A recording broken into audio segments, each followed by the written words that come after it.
the last time we did the hip bump triangle, I think it was just Crippy and Mark in the club. It was a long time ago, I didn't count you, Carl.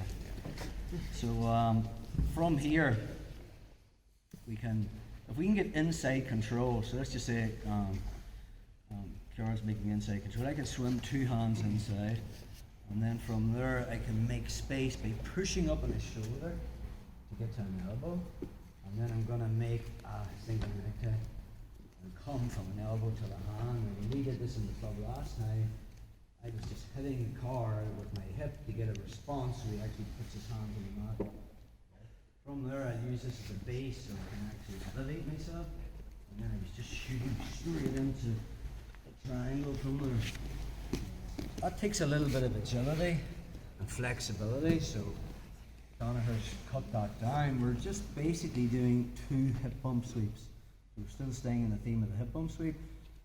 That reaction made him post his hand, so rather than hitting the triangle, we can just go for the hip bump sweep again.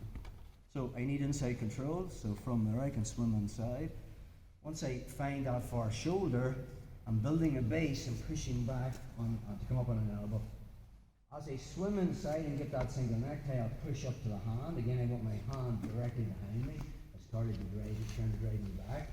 And now I just hit him with my hip to get this response of what? His hand on the mat. We talked about it. If he puts his hand on the mat, I can hit the hip bump sweep. So now Carl's in a dilemma.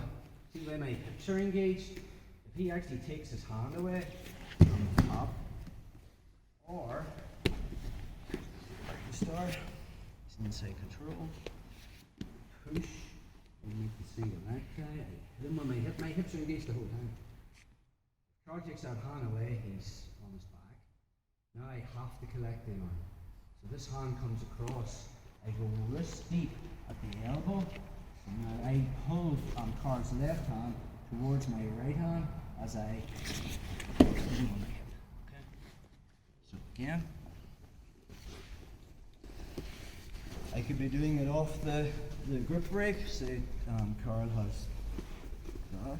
Again, I can still do my usual grip break. Only this time I get inside control. I'm looking to find that shoulder, and I just push him back to get on an elbow. Sometimes I'll move my hip back to create a little bit of space. Then this comes over the back, and as I do that, I elevate from an elbow to the hand. You get much more leverage when I hit him on my hip if I'm actually on my hand. So now from there, my goal is to get his hand on the mat. So I just hit him on the hip. So rather than hitting the triangle, the easier option is the hip bump.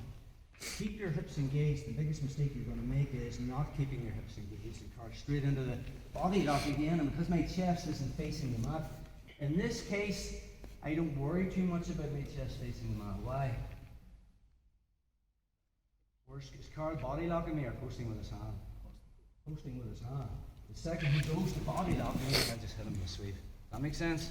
So in this case, I don't need my chest facing the mat because my hips are engaged and I'm actually making them post with that hand. So once I get inside control, I push up onto an elbow, make that single collar tie, I'm on my hand, I hit him on my hip, and my chest isn't facing the mat, but my hips are engaged.